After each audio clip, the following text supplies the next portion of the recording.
And welcome everyone to another installment of the comic multiverse, where the worlds of nerd meet. How you been, Matt? How's your week been? We're back again after our little Halloween commentary thing we did last week that I hope the people enjoy. Yeah, no, I'm going all right. Yeah, that commentary was really quite cool. Yes, it was a lot of fun. It hasn't quite broken 1,000 yet, and I knew that was kind of like, a dice we'd have to roll, but whatever. I wanted to do something fun in Halloween, and if the numbers were a little low, they're just a little low. Yeah, and the people that watched it seemed to really like it. They did, yeah, they were really into it. So, I'm happy that, if I ever needed to pivot to horror content, I could, although maybe I shouldn't. Apparently, the new YouTube algorithms are like, for the love of God, don't pivot to any other content. Yeah, I've seen people that are getting demonetized just for like putting out like a different type of video, which has me really scared because I was ready to I was going to ask people like, what do you want me to like branch out into? What do you want me to do and everything? And I'm like, I don't want to do that now.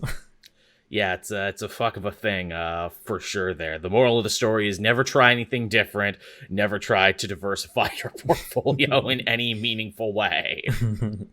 But yeah, I've been trying to keep busy this week, trying to, not pay attention to the Halloween that wasn't. I'm sure you saw those videos there of kids trick-or-trunking or doing like drive-through trick-or-treating. And like on one hand, it's cool that so many kids got to come out and do it, but on the other hand, it's like, oh, well, that's not good for anybody. The cars were like freaking parked around the block, and I'm like, that seems to not be social distancing. No, yeah. Well, we don't trick or treat here or celebrate Halloween here anyway. Yeah. But yeah, so seeing people do that, and like there were still people trick or treating though, like going around house to house. I don't know how. I wouldn't do it. The real horror is the virus, and you being, a parent who's willing to take that risk. Hey, little Billy, gotta get my Kit Kat somehow. Get in there. What is the best little candy, everyone in the chat? I was quite fond of Reese's myself. Reese's and Lil Twix. Candy corn. Oh. See, I actually don't hate candy corn, and it's not nearly as common here in Canada as it is in the United States. In the United States, everyone hates candy corn full stop, but for me, it's like, ooh, it's exotic. We don't get it very much. That's the same here. Like it's not a common thing here, but when you see it, you're like, oh, give that a try. Oh, it's not so bad. I don't know why they're complaining about it. Tevia says Twizzlers, which is actually a pretty solid answer because, not everyone gives out licorice, so licorice is a nice treat. I am quite fond of licorice. When I go to the movies, I'm always a licorice person. Yeah. Yeah, for real.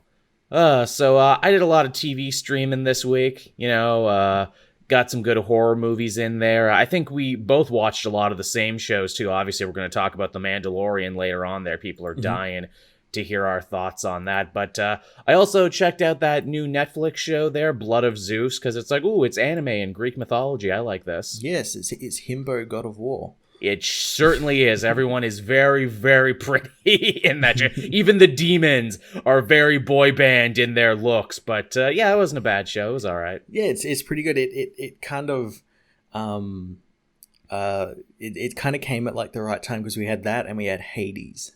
Yes, all kind of back to back and all kind of in the same headspace. You're absolutely right. The show looked really good.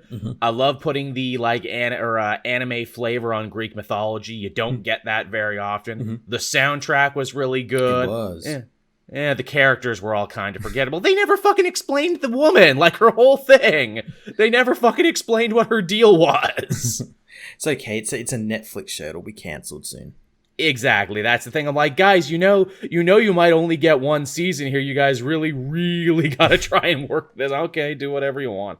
Zeus was cool and Hera was cool. Yeah. Everyone else was kind of forgettable. I like they didn't meet a Greek movie trope that they didn't love. So it's like, here's the little owl from Clash of the Titans, and here's two stock characters from Gladiator we put in here. Yeah. I like those little references. They were cool.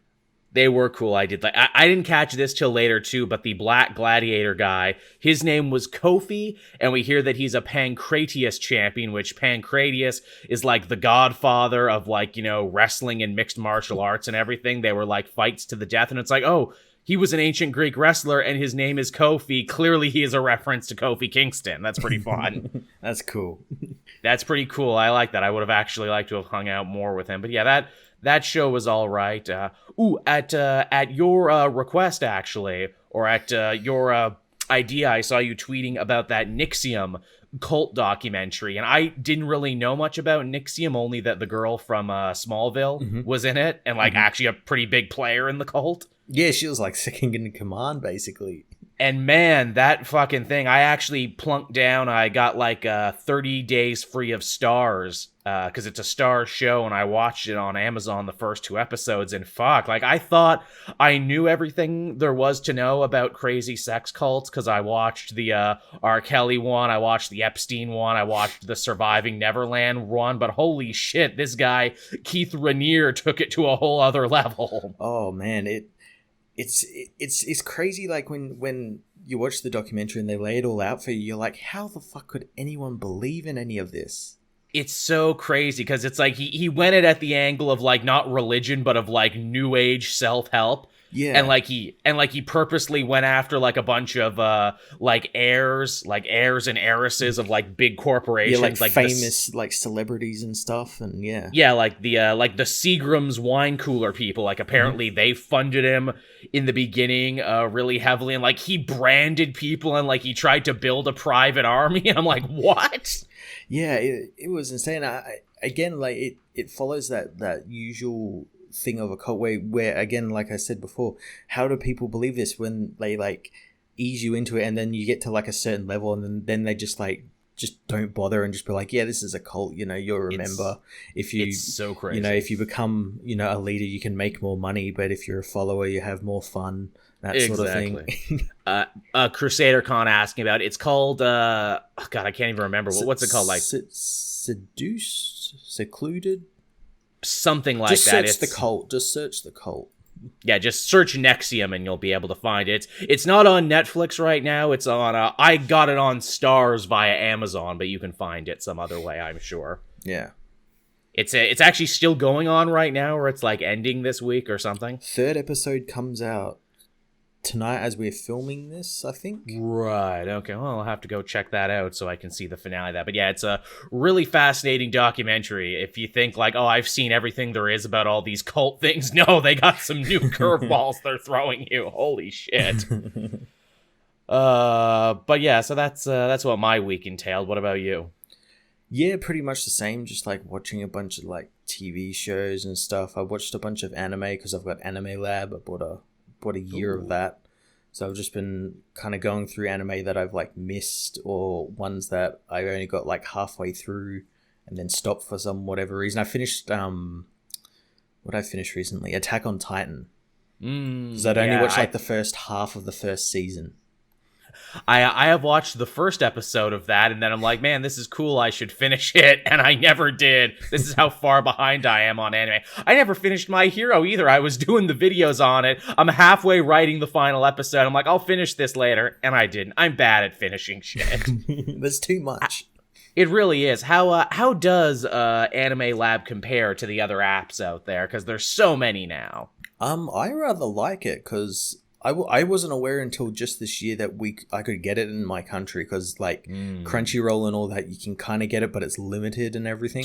I know. So I went with Canada's much the same. I went with Anime Lab, and it's pretty damn good. You get all like your usual shows. You got your Dragon Ball Supers, you get your One Punch Man, all of them, My Hero Academia, but then they also do the simulcasts every day. Oh, which is that would probably be good. Whatever shows are on the Japanese TV. On the Japanese schedule for like summer, they'll get like a new episode every week, and it'll either be subbed or it'll be subbed and dubbed. That's pretty good. I keep meaning to start Vinland Saga because that looks amazing, and then at the same time I'm like, ooh, is it in English yet? Is it in English? No? Okay. I mean, I could. I mean, clearly they know it's amazing because they grabbed that app like they did. Because they're just like, no, we promise that it's great, whether it's in English or not. I guess it just kind of feels weird to me to hear these ancient Vikings speaking Japanese. Yeah, well, I Anime Lab, they have the entire Berserk series, including the movie. Nice. So I watched like the original series, and then I started that newer series that's like the follow-on.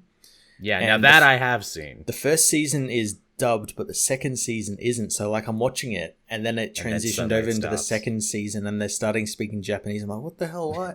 Oh, they just ruined it. Like I'll watch it, but I like having it on like the side while I'm not doing other stuff, and I can't focus if it's in Japanese. That's like me too. I liked those first 3 Berserk movies enough, and I tried to start watching the show, but I know a lot of people complained, and I was kind of with them there, where it's like, oh, the show doesn't look as good as the movies, though. Yeah, well, I like the it gets better. Show. The newer show is a little bit more in line with the movies, like animation wise. It's like that sort of 3D sort of animation sort of look. But yeah, I understand why people probably didn't like it. So yeah, you can get into Berserk and be horribly disappointed a la Game of Thrones when the finale just never materializes. It just ends. That's the thing. It just ends. What's that joke there? Guts has been on that boat for like 10 years now. Is he ever going to get off the fucking boat? Yeah, that's some good shit. Speaking of anime too, I started Gundam Iron-Blooded Orphans tonight on Netflix because, hey, like you, I'm getting into the Gunplas now. I ordered my first Gunpla, and I'm going to hopefully be putting that together soon. Maybe I'll even make a little video and put that up on the Patreon. Sped up a bunch because it takes forever to make them. Yeah, you'll have to show me it once it's done because they're really fun to build. I bought like 2 new ones the past week. I bought a HG kit, which is a little one, and then the RG kit, which is a slightly more realistic, bigger one, and it's a big Char Osnoble. One that he used in the Zaku. Which one? I got the big box here. I can't. Which one where did he use it? The Neo Zeon Char Osnoble one. Right, I don't know which anime that one's from. There's like 400 anime. So. See, even I only have a passive knowledge of Gundam, and even I know how cool Char is because they're like, yeah, he's a villain turned hero turned villain again.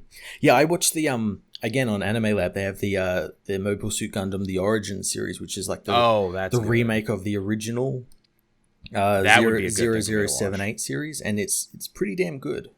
That's something to definitely check. I know I was watching a SF Debrief. He does like a bunch of Star Trek videos, and if you pay him, he'll do other science fiction stuff. And he did like a whole like month on Gundam stuff that's like very in depth. And I'm like, oh, this is cool. This is a good way to learn about it without having to watch 300 episodes. And I know for some people out there, it's like, no, you need to watch all 300 episodes, or you don't know. You don't really know. You weren't there, man. You weren't there. But yeah, that's what I'm going to be doing. Just be careful because it's quite addictive. Once you start building, you'll be like, oh, I want to buy another one. I want to buy another one. Oh, absolutely. Oh, I'm already looking there. I'm like, well, maybe I should get this one and I should get a Zaku too, because I mean, it would make sense to have a mobile suit and a Zaku. So that's my reasoning. Is like, yeah, well, I've bought this one, but now I need like the enemy, so I need to buy the Zaku. Or yeah, it needs a friend. I do have a lot of room on my desk here that I could probably use some decorating. Obviously, I have my Justice League Aquaman bust, which was a gift, so I keep that one nice and close on my desk. And I also have the dinosaur from Primal as well. That too, nice. I got that in one of those like shitty box things, but this was actually a genuinely awesome thing I got because Primal is cool. Nice. And Gendy Tartakovsky is cool, so I definitely got to check that. Now, how deep are you in, Matt? Are you buying Gundam Breakers? Are you buying that now? Is that how deep you are into the Gunplas? You need to get the Gunpla game? No, I'm not that deep. Mainly because like the games, like I have seen the games on like PlayStation and all that sort of stuff. But the thing is, I've noticed that they're always super expensive. Yes, and they're like rampant, or at least rampant with like DLC or like microtransactions. That's a shame. I'm going to stay away from them. Yes, Lich Lord Chris, I have indeed seen the Canadian Gundam. That was from the show where it was like a big tournament. Like everyone from all around the world had a robot. Yes, I have seen that, and that's pretty dope. Also, I just caught a look of myself there in the camera. God, I look like shit. I'm at that point now. I'm trying to grow out a full beard for November, but it's in that patchy in-between state. It's late at night here and it's cold, so I didn't even bother to dress up. I'm wearing a fucking pajama shirt It's and 2020. everything. You're allowed to do that. Yeah, with a plunging neckline and everything. I'm just like, ugh, I don't give a shit. Whatever. It's all cool. Again, too, Matt, you mentioned it being 2020. Hey, everyone. Thank you for joining us Sunday night on November 1st when we stream these live. If you're watching this in the future, on Wednesday the 4th, there's a big old man contest, I do believe it's called, in the United States, where old they need white to man pick contest. Who's Yeah, the where best you need old white man? Yeah, you need to pick which old white man you like more, and depending on how that goes, when you're listening to this, you're either very happy and can unclench, or are very sad and are probably in a dark place, in which case, hey, I hope we can offer you a little light and a little respite, says Joel in the past to you in the future. Just know we're pulling for you out there. We really, really are in the rest of the world. Yeah. If you haven't voted, definitely go and vote. Yeah, can you even still, like, I know I've been watching the shows. I think it's going to get, like, really bad for the people who have to stand in line. I know a lot of people who did, like, the pre-ballot thing. Mm-hmm. But, of course, they keep changing the rules to the old man contest and keep throwing out votes and putting up fake boxes. That's the thing that got me. It's like, what the fuck do you mean there's fake boxes now? What got me is that I'm hearing places where, like, Trump supporters are turning up to these rallies with guns and, like, intimidating people to, like, vote for Trump. I'm like, how is that legal? It's not, and it wasn't legal back in the Jim Crow days when they did the exact same thing to keep black people from voting. Yeah. Man, I feel bad for all the people I know in New Jersey, and I know a few. Apparently they, like, shut down a big highway there today. Mm-hmm. In all their trucks and everything. It's like, oh, I thought you people got mad when people shut stuff down. Yeah. Well, didn't they also run a Oh, yeah, they tried to run a Biden bus off the road. That also happened. Just fuck. Yeah, just reasonable people just doing reasonable things.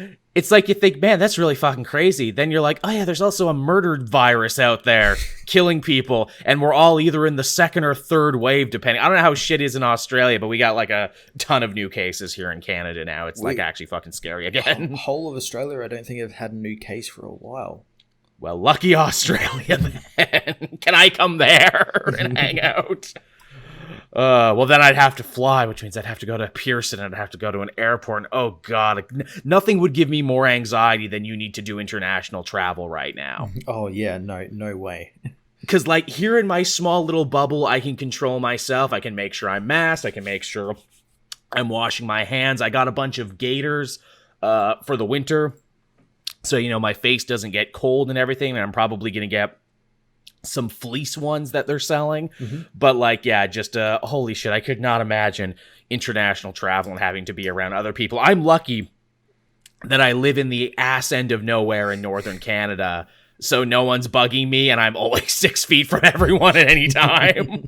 That's like me. Yeah, I live in like a suburb, but like I'm like out of the city, and like there's still a lot of people around, but you can easily distance yourself from everyone if you need to.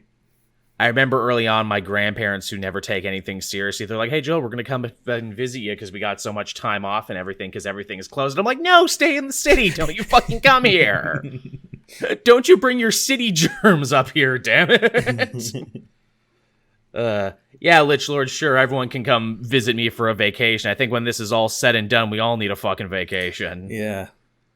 That should be the thing. Governments around the world should be like, hey, we owe you one summer vacation. We owe you one birthday celebration. You can turn this in whenever you want, and they have to let you use it. It's my birthday. I'm owed one. You can go anywhere, and they have to give it to you. Like, if I became a politician, that's what I would run on, the IOU system. You know what? The government owes you one. Only one. You can cash it in whenever you like, but we owe you one. It's like James Bond's license to kill. You can use it and just, no one can stop you. Oh, shit. Speaking of James Bond, I guess we lost, Sean Connery this week, too. He was 90. Yeah, he was 90, but it was also kind of a shock because it's like, really, wow. It seemed like he would live forever, right? He seemed a little fucking invincible. Yeah, well, hey, he apparently died in his sleep in his mansion in the Bahamas. So, like, what better way to go? Seems like he won, right? We should all be so lucky to die in our sleep in our mansion in the Bahamas. Good for him. Dude clearly won at life. Yeah. And he hadn't been anything in a while either. Like, I know everyone says, like, oh, League of Extraordinary Gentlemen was his last movie, but he had done, like, a couple small parts after that. Yeah, no, that was his last big movie that, like, he hated doing that movie so much that it forced him to quit acting, basically. Wow. So what you're saying is the next commentary track we need to do is League of Extremely Ordinary Gentlemen. Hey, that movie's terrible, but it is a fun time. It is. It really is. It is. I would say it is a good definition of a good bad movie. Mm-hmm. Like, I watch and I laugh and I have a good time and I'm like, this is so fucking stupid. What's going to happen next? What do you mean, Moriarty? Oh, the Napoleon of crime. I fucking love that quote so much. I love it's the something of something. Oh, yeah, Zardos. There's another one we gotta watch. Fantastic film. The penis, the gun is good. And at the end, it's fucking, what, Wizard of Oz? Really? What? Yeah. What? Because you're like, oh, he found this, book and it was really important. Maybe it's a Bible or a Quran or the Talmud or something. Nah, it's fucking Wizard of Oz. Which I rewatched Wizard of Oz recently because it's on Netflix, and holy shit, that movie still holds up. Yeah, it's very ahead of its time. Like, some of the stuff they did with, like, going from, like, black and white to color and everything, that was all stunning. Like that was all practical effects and everything, and it looks great. I know. It is funny going back and watching it now in, like, the highest definition on, like, a good TV. Only now do I realize, oh, those are fucking matte paintings. Oh my god, those are matte. None of that is there. That's a matte. It's a beautiful matte painting, though. Have they left in the munchkin that hung himself? That's an urban legend. But yes, actually, you can see it very clearly. But yeah, it's still, like, a pretty friggin' solid movie. For Halloween, I actually meant to show someone Return to Oz, which is the fucking trippy-ass 80s sequel they made. Yeah, the one that is just, like, complete downer and so depressing. Oh, yeah. Like, shockingly dark. Like, who let them make this? Yeah. Like, Dorothy's in a goddamn insane asylum. The villains are actually super cool in it. The Wheelers, that lady who can take her head off. Mm-hmm. It's actually, like, pretty fucking metal in some parts, though. It is, yeah. Speaking of metal, Matt, a show came back this week that is super freaking cool and super freaking awesome, and something you and I have been waiting on for the longest time now. And that show was The Mandalorian that came back with season 2, episode 1, The Marshal. Yeah, and what a way to open the season. Absolutely, man. They are pulling no punches. If you were worried that, the shine might be off Mandalorian in season 2, you were wrong, because they come out fucking swinging for the goddamn fences. They come out swinging. They come out bigger than it was before, and yet it's still grounded and small and remembers to breathe. And still super inspired by samurai movies and cowboy movies and everything else that super inspired Star Wars. And actually, we even get a bit of a comic connection here, because we get Cobb Vanth making his live-action debut. Yeah, Cobb Vanth, who first appeared in the Aftermath novels, in the little interludes between. We got a little bit of information about him, donning some mysterious Mandalorian armor that he found in the dunes of Tatooine, and protecting this town, and this expands on that. We actually get to see as well. I didn't expect to see, like, him talking about his backstory and we seeing it. 'Cause that's kind of like what happened in the comic. Yeah, I was not expecting the that novel, either. yeah. Yeah, we actually get just enough about him where it's like, if you're seeing him for the first time, it's cool. And if you read all that supplemental material, you will also think it's pretty fucking cool. And we essentially have, like, the marching orders for this season. That is, Mando has got to take Baby Yoda back to his people, but to do that, he's got to try and find other Mandalorians who, have been around the universe and basically know more than him. And he runs into Vanth on Tatooine, because Vanth is, of course, wearing Boba Fett's armor that the Sarlacc spit up and everything. So he actually wasn't a Mandalorian, and I guess this is going to be the setup for every episode now. Din Djarin trying to find another Mando, which I guess now makes perfect sense how Sabine is going to be in this show at some point. Yeah, it's definitely a very interesting take, because, again, he's got to find the Mandalorians to find the Jedi. Yeah. Which is quite cool because as we've learned through the season, the Mandalorians don't particularly like the Jedi because they've they had wars with them and whatnot. Yes, absolutely. But yeah, just some cool ass shit. He rolls into Tatooine. Matt's got a bunch of clips playing right now. We actually get to see where Cobb Vanth was at the destruction of the second Death Star, and he even makes a joke about that. It's like, yeah, when the Death Star blew up the second time. This episode has some great jokes in it. There's Cobb Vanth riding on a very phallic-looking speeder that's bigger than Mando's, and clearly that's supposed to be the joke. Bigger, and it was made from an engine from Anakin Skywalker's pod racer. Ooh, how about that? Isn't that fun? Again, this episode was filled with like little references. Like references and Easter eggs. We got R5D4, the droid whose motivator exploded in A New Hope. He gets a hell of an intro too, doesn't he? Like they bring him on like he's freaking Kramer. Hey kids. John Leguizamo was like a Cyclops alien, really on. Good for him. Yeah. That was a really cool beginning to the episode, like an underground Gamorrean fight club. Very film noir. It was great. Baby Yoda continues to be the most adorable thing ever as he is all happy hanging out of the speeder sidecar and everything and going into his little egg pod when Mando starts killing people. Yeah. We got Amy Sedaris back, which was surprising. Yeah. I'm surprised we got to see her again. For real, yeah. I'm glad she's back. Maybe she really liked the show. Maybe she really liked the part. Yeah, and of course we got Timothy Olyphant as Cobb Vanth, perfectly cast. Man, I was not expecting all the Timothy Olyphant thirst tweets when this came out. Apparently everyone's so fucking horny for Timothy Olyphant. With good reason. He's fucking awesome. He really is. And man, what an actor. Because I totally forgot. I've been watching Fargo season 4 and he ironically plays a sheriff in that too. And I'm like, that's the same fucking guy. That's the same fucking guy. He's a very good actor. People don't give him a lot of credit. No, he is a goddamn chameleon. He is like... what is it? He's like Laurence Olivier levels of shit. Yeah, and again, this role is like perfectly suited for him because it's like basically combining Seth Bullock and Raylan Givens together. Pretty much, yeah, with a freaking blaster gun. Another thing I was not expecting about this episode, and something I don't see a lot of people talking about near as much, this episode did something I have not seen any comic or any other movie or any other novel in the Star Wars universe try and do, and that is...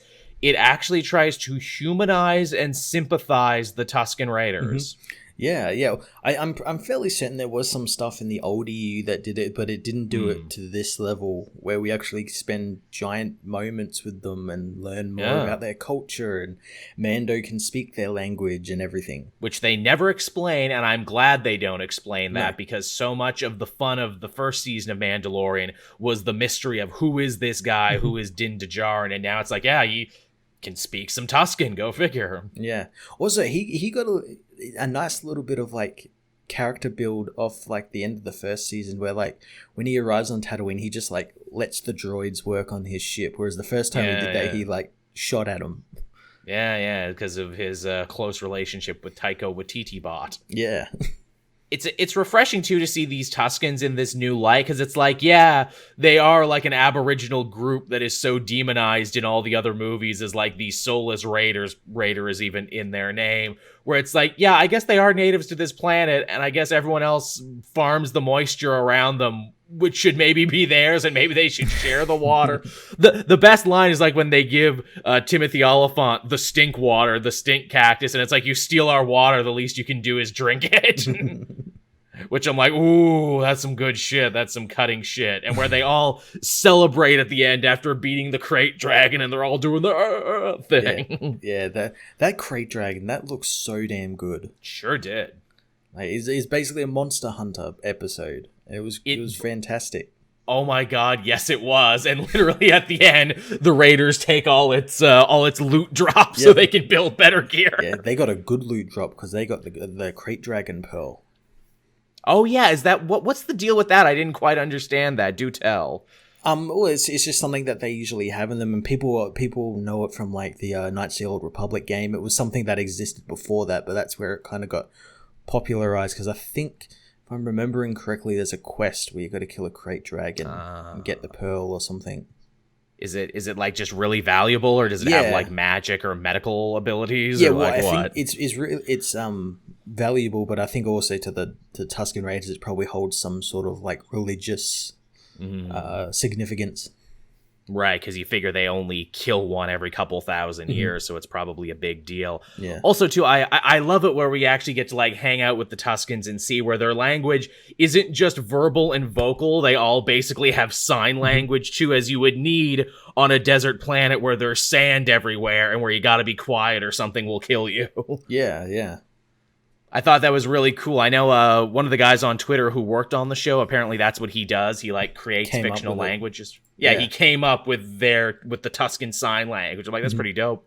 Yeah, it's all these little things that just like made it so damn good. Again, this is Jon Favreau first time directing this. Yeah. And he's back to writing it as well, and it just hits every right beat. Directs the fuck out of it. Now, obviously, we got to talk about that final scene, though, where the aspect ratio changes, and this is the bit that everyone's been losing their mind about. I'll let you take point on it. Yeah, no, so, Mando's going back to his ship, and there's a cloaked being watching him, and that being turns around, and it's Tamor Morrison. Yeah, which with the implication that that's Boba Fett. Right, although he could just as easily be any other clone because they all look the same. See, that's the thing. Like, I think that they're pulling like a red herring here, where everyone thinks it's Boba Fett, but I reckon it might be Rex. Because this is a couple of years removed from Return of the Jedi, which is kind of canon that he's in that. Right. So I could see that he's like. He like heard of like, or like he saw like something of Boba Fett and like saw that it looked like him. It's like, oh, maybe that this guy's another clone. I'll go find him, and turns up to Tatooine to find, Din Djarin and Cobb Vanth and all of that there, and he's like following him. Or another thing, because we know Ahsoka's going to be in this season. Yes, and he's got the child. He could be an agent for Ahsoka, and he's following Jin to like keep track of him and the child. Right. So it's like, okay, if it seems like it's going to be a problem, we'll come get him. Yeah, the chat is saying if it is Rex, then he shaved. He could have shaved. Maybe that was just his in hiding beard. Yeah. I mean, I wouldn't particularly want to be on a desert planet with a beard. No, that's true. Also, too, you figure, he's probably got to be like an outlaw unto himself now, Rex. Probably a lot of people want to kill him for shit. Yeah. Maybe a bunch of Imperial sympathizers, so maybe that's why he shaved. To be like, no, I'm just any other clone. You would also figure, too, if it was Boba Fett, it's like, well, what was stopping him from just going and getting his armor back? Yeah, because it looks like, the way he looks, because he's got like a coat and he's got like all these guns and like gaffy sticks and everything, so he's been there for a while. Like what? And Cobb's been using the armor and been the Marshal for at least 5 years, because the implication is he picked up the armor not long after the Death Star blew up in the Jedi. And so like, what would have taken him so long to find that armor, especially since it's Boba Fett, who's apparently the greatest bounty hunter in the world. Yeah, why would he waste the time? Also, too, is the implication that the Sarlacc pit that crate dragon was living in is the same Sarlacc pit from Jabba's palace, the one that Boba fell into? I think so. They left that pretty nebulous, but I'm pretty sure. I did like the little thing that the reason it was spitting up acid is because it ate the Sarlacc, and that's the acid from the Sarlacc. And it's like giving it like indigestion. Right. I guess, too, maybe the implication is where it's like, so if the Sarlacc was eaten by this crate dragon, maybe Boba Fett was able to escape at some point during that time. From one beast to another. I'm sure we're going to get a story about that at some point. I'm sure we will, because why wouldn't they? And I mean, come on, you've already set up Din Djarin.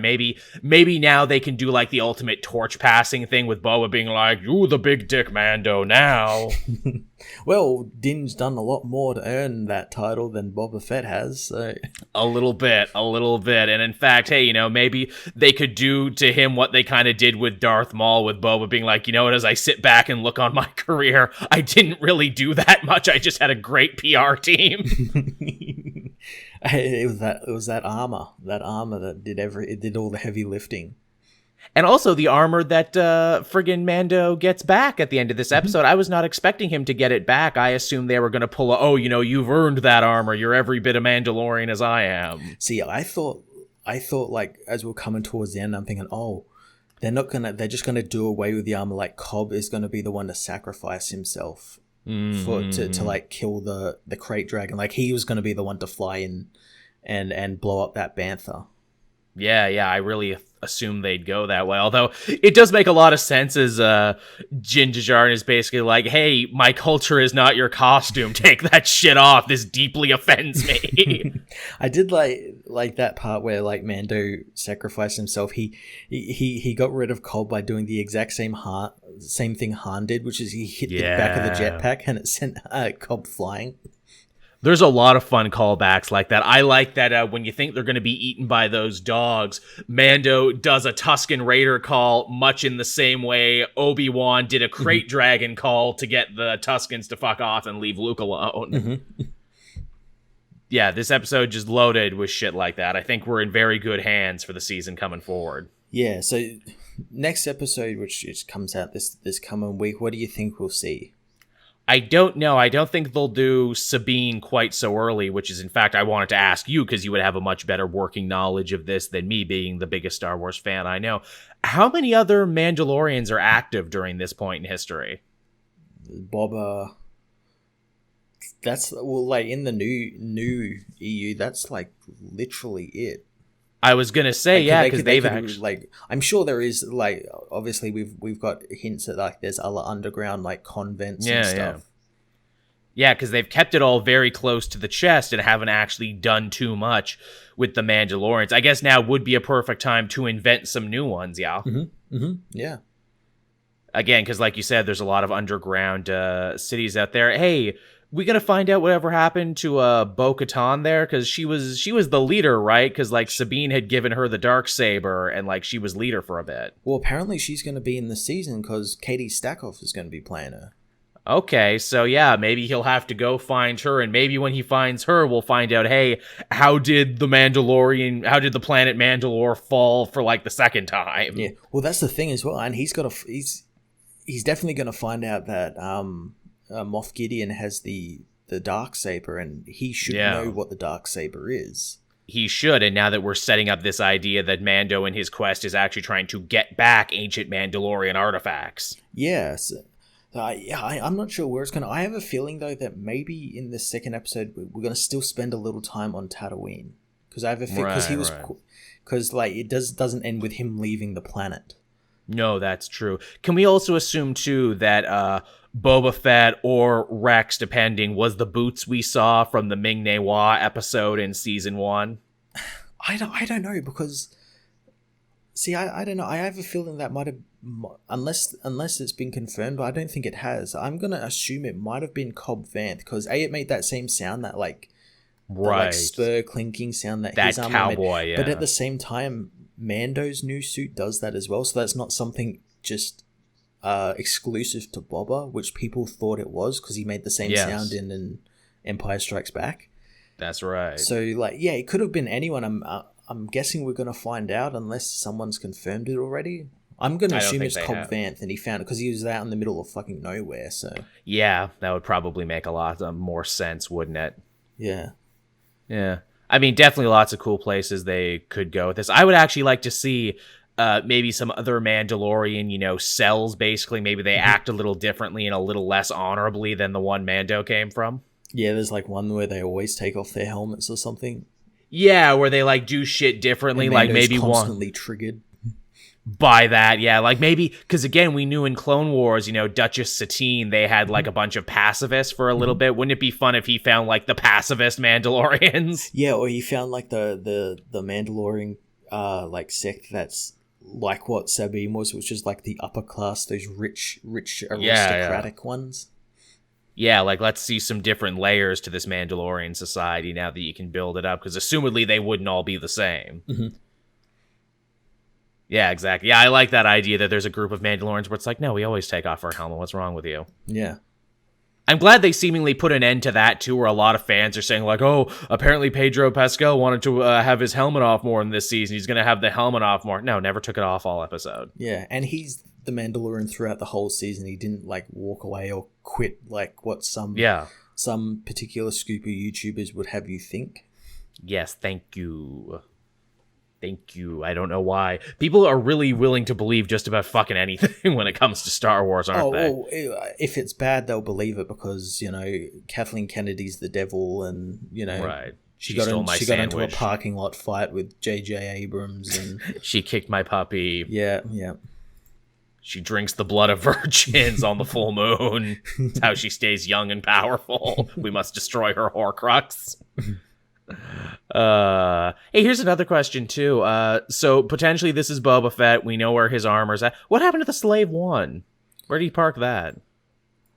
That was referenced. Oh God, what happened to it? I wanna say I know in the old EU there was a time in the Dark Empire, but where he wasn't actually using it. He was using Slave 2 through 5, I think. Right. He had like all different ships, and they all look ridiculous. They all look really terrible. I want to say was it the New Republic took it or something? Right. Someone's saying maybe it's that's right. It came in. It went into Hondo's possession. And then. It went back somewhere. I can't remember where it went.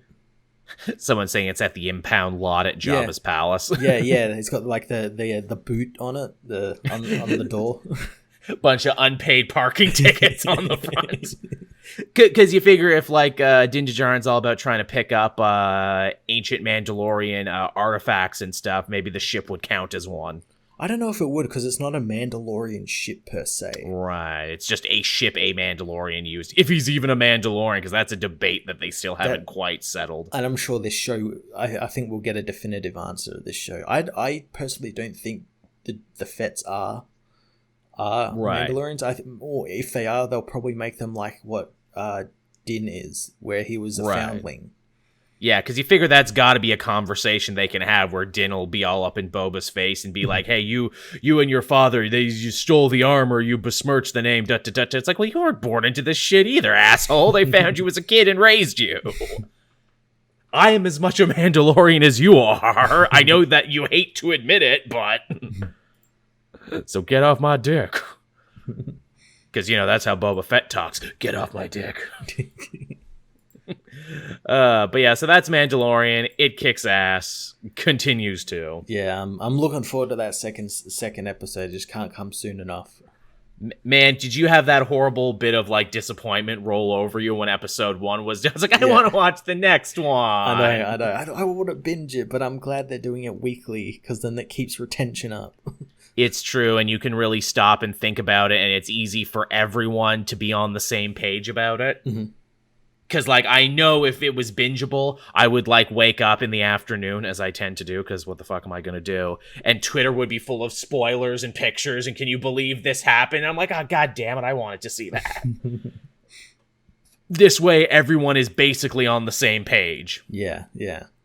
Every week, so, it is what it is. Now, believe it or not, we actually do have a little smattering of comic news for you. Not much, but it's worth talking about.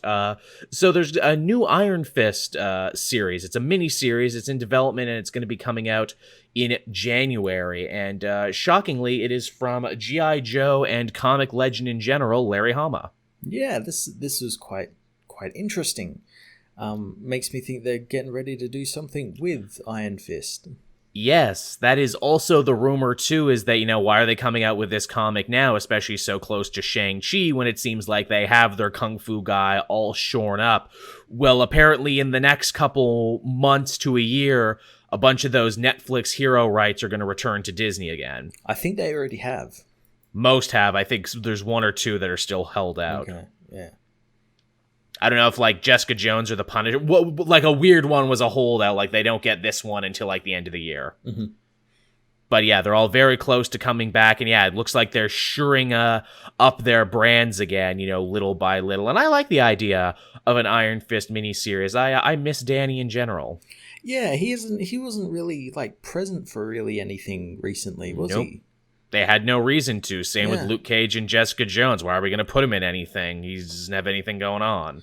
Yeah, so that's good. They coming back, and I'm glad they're like going back into like doing like all like the mystical stuff. Where we got Iron Fist, we've just got the Shang-Chi series just started. Yeah, which is really good.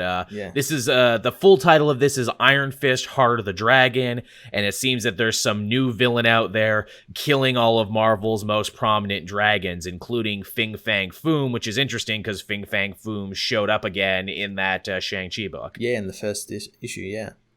Also, thank you, Pat Senior, as always. Good looking out, sir. Can Danny rock the dragon? He can rock the dragon as much as he wants. He's good at it. This is cool, and I'm glad they got Larry Hama for it. Man, Larry Hama is just one of those comic book guys who just never fucking stopped working. Yeah, I know. I don't think ever since his career started, how long ago? Forever ago, and I think he's one of those guys, too, if he ever stopped working, he would, like, die the next day. Whereas, like, I need to do this, it keeps me alive. He's like a shark. He has to keep moving. Or he'll die. Man, true story, the Charlie Brown guy, Chuck Schultz, true story, he turned in, like, the last Peanuts comic strip, and he died the next day. Jesus. Yeah, which is just the most perfectly depressing thing for the perfectly depressing life of the real Charlie Brown, yeah? Yeah, there was all a ruse, really. He's just, like, retired to, like, an island, an Epstein Island somewhere. If only. Man, again, too, it's like, you read Charlie Brown, it's like, oh, it's so cute and so funny. I don't find anything funny about Charlie Brown. Charlie Brown's fucking depressing. Literally, he's just bummed and depressed all the time because he's a bald child. I mean, it's incredibly interesting from that point of view, and I love it when he kicks the football, but doesn't. What we're saying is that's what the new Iron Fist series is going to be. He's going to try and kick the football, but the Thunderer is going to take it away from him. Yeah. That's how it's always going to work. Tevye asks about Blade. Yeah, is there a new Blade book in the work? I feel like there should be. No. I know he's going to be apparently a big part of King in Black. Oh, there you go. Yeah, I guess he's still also technically part of Aaron's Avengers. He, like, kind of never left the team. Yeah. I'm kind of bored by Aaron's Avengers right now, but I know the next arc is going to be about the Phoenix, so I hope that's a little bit more interesting. It looks really interesting. The designs look cool, if nothing else. Got to give it credit for that. I just don't know why he's not why Blade's not over in the Wolverine book with him dealing with all those vampires. With vampires. Maybe he will once all the Sex of Swords stuff gets sorted out. Seems like the perfect crossover, does it not? Yeah. Yeah, well, maybe we'll see. Another piece of comic news here, and this is, going to sound scary at first, but it really shouldn't be because it's very transparent what they're doing here. Magnificent Miss Marvel from Saladin Amid is going to be coming to an end in January as of issue number 18, and we can see here she's fighting, Storm Ranger, her evil costume again. Mm-hmm. And everyone's like, oh no, how could they be canceling this so close to her new TV show when they just named her? No, it's because they're going to reboot the book back to number 1 and bring in a new writer to try and hopefully get more people to read it. Yeah, it's very obvious what they're doing with it, and yet the new show's starting to come out, so you got to have a new... It's the same with number 1. That's why there's like an Iron Fist issue coming, new series coming out. They're probably going to be doing something with that character soon. Yeah, gotta work that multimedia angle, Matt. You gotta do it. It's the only way. Yep. Also, hey, thank you, Bob72, for subscribing with Prime. Much appreciated. I just saw that. Nice. Here's the thing too about this Miss Marvel series. I'm still reading it. It got a little bit hard to follow with Outlawed because they took like 2 months off and everything, and I feel like a lot of momentum kind of got lost, but I'm back into it now, and honestly, I think Saladin Amid does a better job with the Miles book than he does with the Miss Marvel book. Yeah, that seems to be what I've heard people say. Like, he invented some okay new villains, and he tried to launch that new character Amulet off the back of it, and it's been fine, but it's just not as good as G. Willow Wilson, where every issue was excellent and must read, and you left feeling really good. Under Solid and Amid, it felt more like a comic and not just like a really special story you were getting to read for the first time. In fact, wouldn't it be crazy, because it seems like G. Willow Wilson didn't end up doing much at DC after they poached her in the big way? Wouldn't it be fucking hilarious if she came back and started writing it again? That'd be pretty cool. It's not outside the realm of impossibility, I don't think. No, I don't think it is. It could. I mean, if they gave her like, you can do like whatever you want. Just have these particular characters in there or something, because it, synergy with the show. And I mean, it would make sense because the show is going to be based on her run, because that's the first like 50 odd issues. So it only makes sense where it's like, okay, come back and just do it again. And I remember when they're like, oh yeah, we got G. Willow Wilson writing Wonder Woman, and that it was like this big coup and everything. And then that book never really took off. No, it didn't.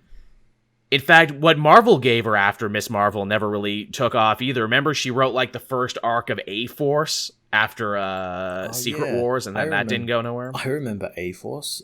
Very vaguely, yeah. I read the first arc, and then they're like, oh, G. Willow Wilson's off the book. I'm like, oh, well, I don't want to keep reading that. Who took up after her? No clue. I know it didn't last long after that. No, it didn't, because I'm like, well, I want to follow this big celebrity writer who's clearly taken off. Yeah, I feel like they never quite tapped her potential, and it's like, well, hey, she gave the world Kamala Khan, this character that broke through pop culture in a big way and might very well be one, if not the most important Marvel character of the last decade, and you didn't have anything more to do for her. In DC, you also didn't have anything more for her to do. Okay. Yeah, well. But yeah, so I mean, I'll definitely have my eyes on this one, and I'm sure it will do good for the channel, too, to tackle a new #1 for Miss Marvel right around the time the show comes out. Oh, I have no doubt it will. Yeah, so good stuff on that. Yeah, and that's more or less everything that happened in the world of comics this week, as if to say not much at all. But hey, we talked for an hour about that nothing, Matt. Yeah, I told you. I told you we'll end up like spitting gold from nothing.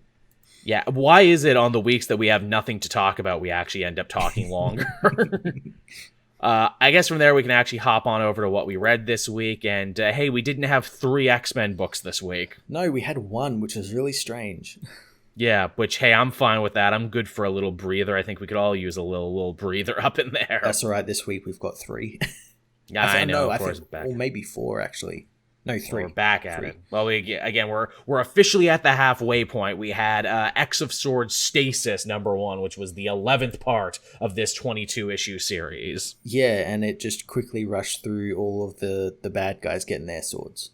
Yeah, which I was, I kind of enjoyed actually getting to hang out with them for a bit, because they keep building up these sword bearers as the villain. Although, are they really the villain? Because Saturnine actually seems to be more evil than them and actually pulling more bullshit than them. The problem I had with the book, I liked it, but the problem I had was that all of the villains getting their swords, it like all seemed too easy. They go to a temple and just get the sword, or they like bribe a crocodile man to fight for them, and like stuff like. Whereas like the X-Men are like breaking treaties between countries to get them, and going to hell and all this sort of stuff. Whereas they kind of had it easy. Then again, too, it's like, Saturnine probably knew that, because this whole thing is about her cheating and pulling strings, and the fact that she got up to more bullshit than the sword bearers actually did is kind of funny, where it's like, wow, these guys are the bad guys, but they followed all the rules and paid their debts? Is kind of an interesting take on it, and it's like, clearly the sword bearers and Eriko are supposed to be a dark mirror to Krakoa, where it's like, this is how bad it could get. If you guys fuck up, you guys could become actual monsters. Yeah. And the fact, too, that we realize not everyone on, Eriko's team are totally, in love with it. That's what I do like. Yeah, like Solom doesn't particularly want to fight for Arako. He's just kind of fighting for himself and getting out. And they all hate him. They all hate him. Fucking Pog is fighting for gold and like the chance of maybe looting an Earth. Yeah, he's doing it for money. Bay the Blood Moon Hunter is just like, yeah, I'm down for killing. Yeah, just I something new to kill, something new I haven't killed before. I'm down for. Also, she doesn't have a sword; she has a spear. She's cheating. Though really, what is a spear if not a sword with a very long handle? Very long hilt.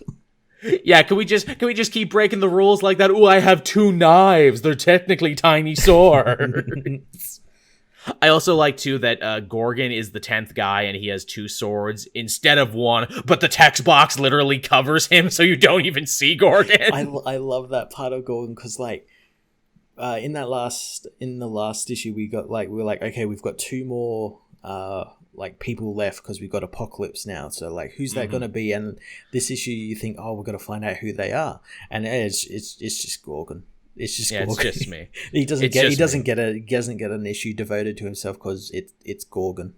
No, I already have my source. It's funny. Gorgon is one of those characters where it's like, does Hickman love or hate Gorgon? Because I really can't tell. I mean, he included him, or is this? That's the thing. Is it Hickman including him, or is it Teenie Howard including him?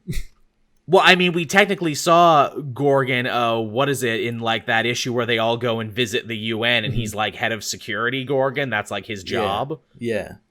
And, like, he's fighting with good X-Men, and they're like, dude, you're actually really fucking evil, so, like, we don't even really like hanging out with you. Isn't your big story you, like, kidnap a child and brainwash Wolverine? It's like, yeah, enemy of the state, that was me, that was pretty dope, right?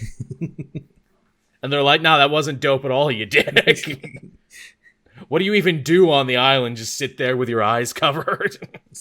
So, yeah, I imagine, like, characters as well, like, Exodus isn't too happy he's part of the team because Exodus wants to be part of it, and they pick fucking Gorgon. Yeah, Gorgon, who again, maybe Gorgon is gonna die first. Maybe that's what this has all been building up to. Because it's literally like one of these X-Men is not like the other. Because he's not just gonna open with him already dead. Yeah, because it's like he's not on a team. And, like, he's not in, like, any of the other books. It's just weird that they picked him at random to be one of the guys and not, like, Silver Samurai or not, like, someone else one who's of the a famous ones, mutant with a sword. Whose whole deal is, like, they have a sword. Like, Silver Samurai. Again, I like that they made fun of Silver Samurai a little bit in that Wolverine issue.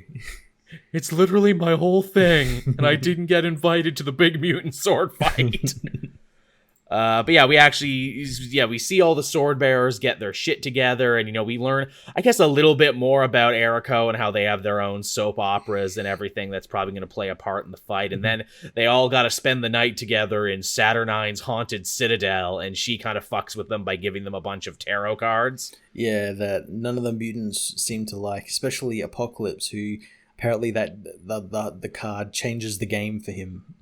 Yes, he literally goes full Big Blue Carrot. I want to talk to the manager of the Starlight Citadel.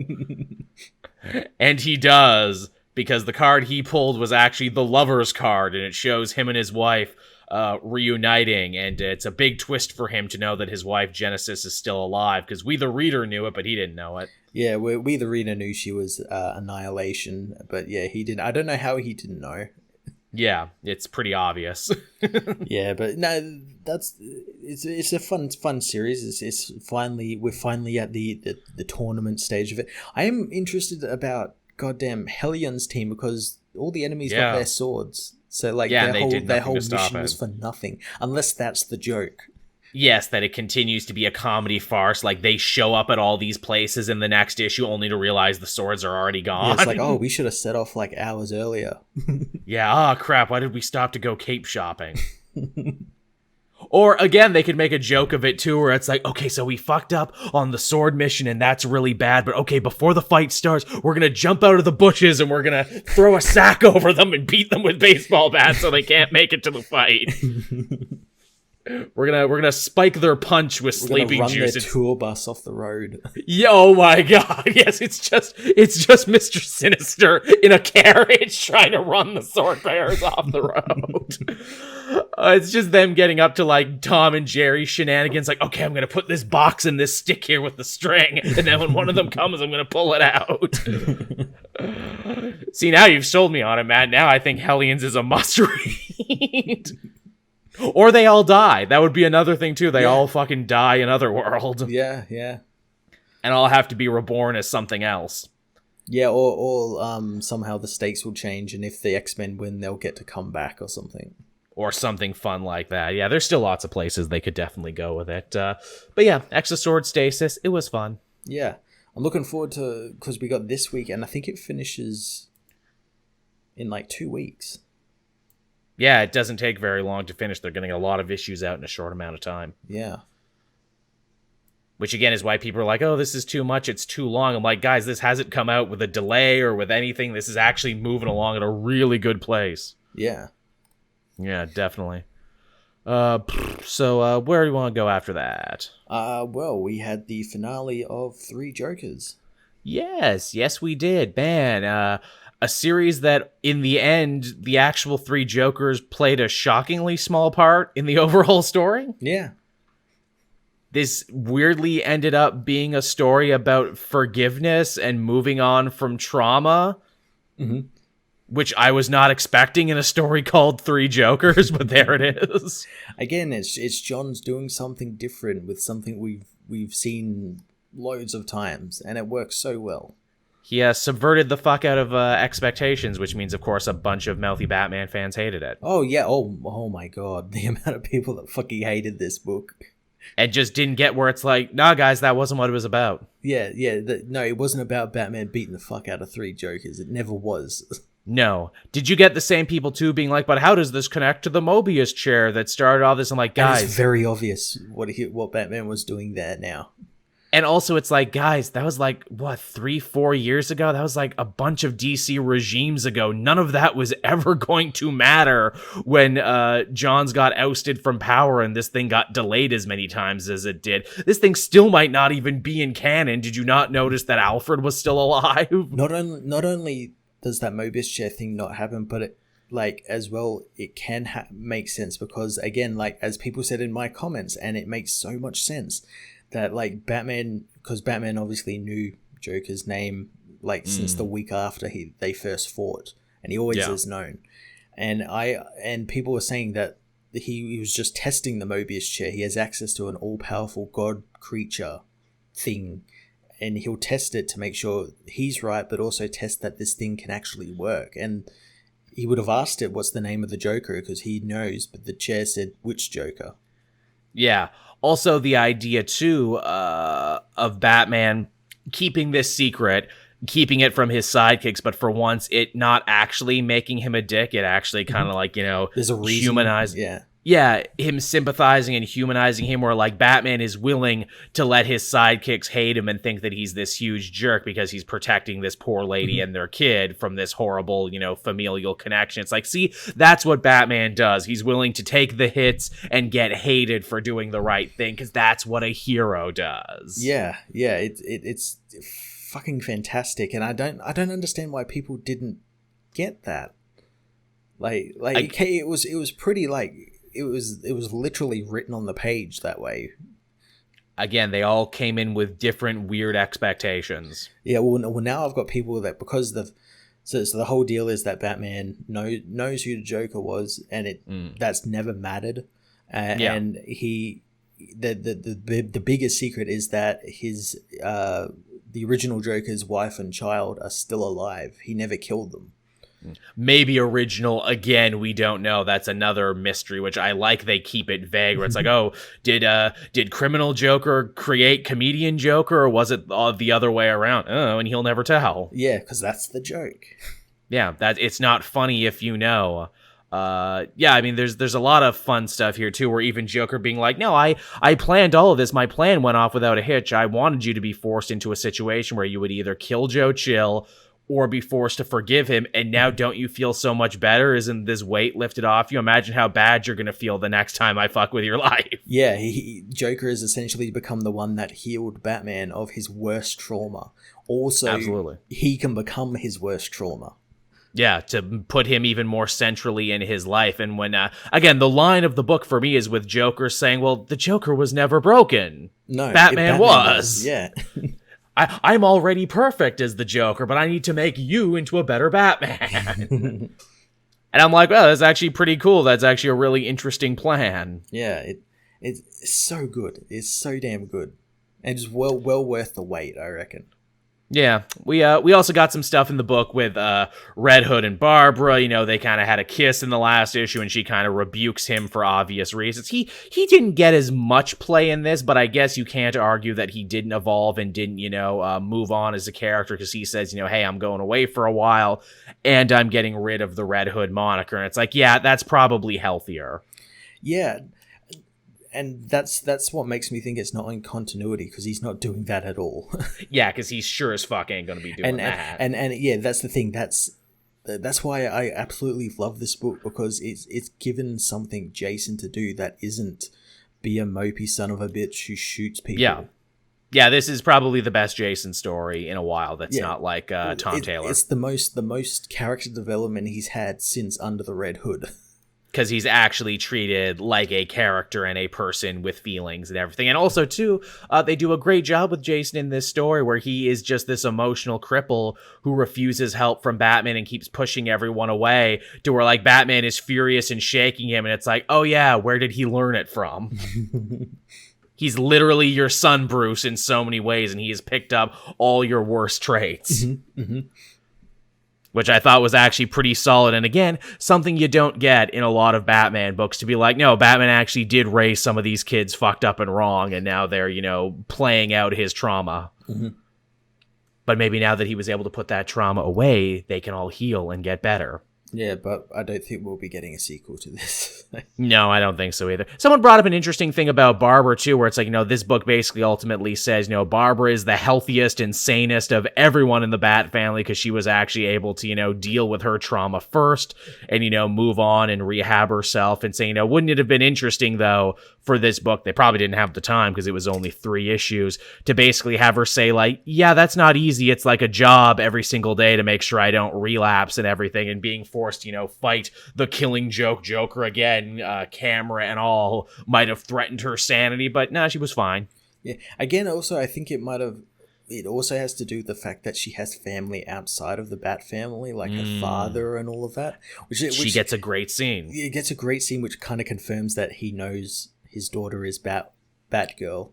And knew all along, which kind of reframes multiple scenes we saw earlier with them in the book. I love it. I love that he, like, talks to her not as his daughter, but as, like, the hero she is. Like, mentioning not spending time with Red Hood and whatnot, and I thought it was really damn good. I think Lich Lord Chris is onto something too, saying maybe Nightwing is actually the most well-adjusted because he didn't even show up in this story. Nightwing's like, nah, man, I'm fine. I'm willing and dealing. I got over my parents' death a long time ago. Now let me have my 12th girlfriend. Well, again, it was 3 Jokers, and you had to have the 3 Bat family members who were most affected by the Joker. Which is really interesting when you stop and think about Nightwing, where it's like, yeah, I guess the Joker, despite all the years of them fighting together, never really affected him in any meaningful way. He doesn't have any Joker-related stuff. Drake and all of that, yeah. Yeah, he has no scars and no baggage from him. Huh. Same with, like, Damian as well, which like, you'd think like Joker would go for Damian a bit more than anyone else, because he is the son of Batman. Yeah, Damian's got plenty of his own shit to deal with, but none of it is Joker related. It might as well be. I get. Yeah, Damian's like, I'm not fucking scared of you, clown. You should be scared of me. I'm gonna put you in my gulag. In my gulag. Man, I'm so glad, and we'll talk about it when we get to it, but I'm so glad Peter Tomasi is getting to write Damian again, and hopefully he's going to find some sort of reason or silver lining or try and get him back on track somehow. Brain tumor cancers and... Yeah, really. Oh, I was possessed by an asshole. That's how. Oh, the Reverse Flash made me do it. Yeah, that's why. Yeah, it was a fallout from the Flash finish line. Man, how did they do a story like that and say the Reverse Flash was behind everything bad and everything we hated for like the last 3 years at DC, but also not make him the villain of the next big event? Where it's like, come on, guys, you gotta parallax this shit. You gotta have the next big event. He fights everybody. Well, Reverse Flash doesn't exist anymore, so. I guess they can't. Wah, wah, wah. Yeah, that's how I would do it. It's like, okay, yeah, he ruined everyone's life. He did all this terrible shit. Now he's the next event villain. Yeah. You build it off the back of, like, Doomsday Clock and everything, because he saw Dr. Manhattan and all of that, and you just, like, you build it up after all these shit storylines you've been doing, and just put him... Yeah. They kind of did that at the end of Finish Line, where they said he was behind everything, and they kind of finished it up in there, but because it's the Flash book, no one cares. Which is so sad. I did see that Thorgy video, Crusader Con, and I agree, it's very good. He did a good job on that one. Yeah, what else we got going on? So, yeah, that was 3 Jokers. Pretty solid, all things considered. I think it'll actually read much better in trade. Yeah, and you can buy the trade this month. Hey, there you go. Which I think is the quickest turnaround in a trade, whereas like third issue came out just last week, and we get a trade in like 2 weeks. I'm guessing after all the massive delays, they probably felt they needed to do something to recoup. They've had a warehouse filled with the trades for like years. just waiting to get their money back. All right, what else did you want to talk about, Matt? We had a death metal tie-in, which I think was a lot smarter than a lot of people thought it was. It was. It really was. You know, it's funny. Death metal kind of falls into like 2 types of stories right now. The laughy, funny, like joking about the very subject matter type stories, and the more serious, but also much more metatextual story. And this one is definitely that second one, where this entire story is just one giant, like, meta examination of DC Comics and continuity. It's that, but I think it's more of a comedy.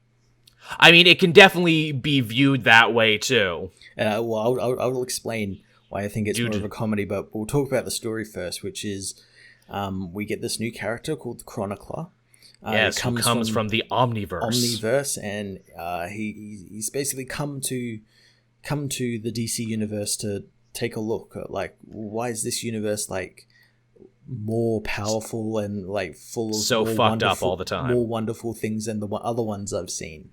Yeah, it's also, too, the whole concept of the Omniverse is just fucking hilarious in and of itself. So we had a universe, then a multiverse, then a metaverse. Now there's an Omniverse above that. And they even say where it's like, yeah, you're a couple rungs up on, like, the cosmic pantheon ladder. Like, apparently this guy is, like, right under the Source, they basically say, just, like, a couple levels under him. Yeah, he's, like, the Source's assistant.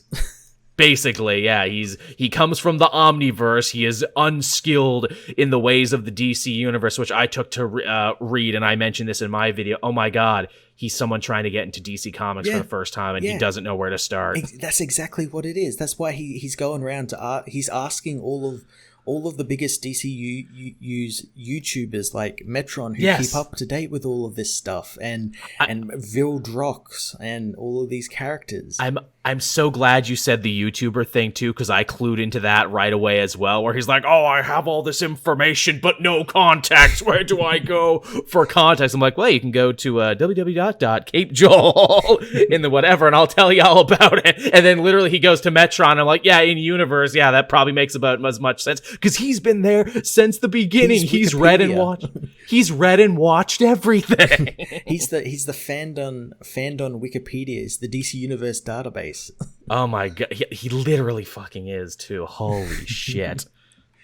But yeah, this story's fucking First he went to the son of Brainiacs, Vildrox, and he didn't have anything. He was like just like the Wikipedia article that kind of had all the references. And he's trying to make a deal. I love it. It's like, ooh, look at all this information my father gathered. Can I come to the Omniverse? And the Chronicler's like, fucking no. What makes you think your information makes you so special? And what makes you think you should survive? Look at my book. Look at all the notes I took, asshole.